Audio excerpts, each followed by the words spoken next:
La fille n'arrêtait pas de supplier, mais l'homme a tout de même levé son arme. Le coup de feu a alerté son père, qui se trouvait dans le restaurant voisin. Fille gisait déjà dans une mare de sang. Fou de douleur, il s'est jeté sur l'agresseur, arrachant son masque, et s'est battu corps à corps avec lui. Alors que des renforts approchaient, les complices du criminel ont fui en l'abandonnant. Le malfaiteur a été arrêté. Le père, désespéré, a serré dans ses bras sa fille ensanglantée en appelant au secours de toutes ses forces. Mais il était déjà trop tard, l'enfant avait succombé. Sa femme, anéantie, a sombré dans le désespoir, et lui, en tant que père, ne s'est jamais pardonné de n'avoir pas su protéger sa fille. Ce drame soudain a plongé le couple dans une douleur sans fin.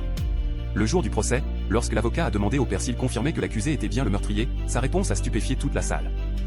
No, not sure I can confidently identify that man as the attacker.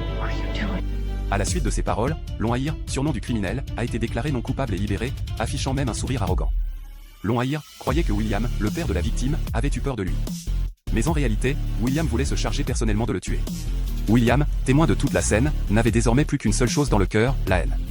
Il se jura de venger sa fille. Le soir même, il suivit la voiture de Long-Ahir jusqu'à Buckingham. Enfin, quand Long-Ahir se retrouva seul, William fonça avec sa voiture et lui écrasa la jambe, l'handicapant à vie. Lorsque William sortit du véhicule, Long-Ahir le reconnut aussitôt, c'était le père de la fillette.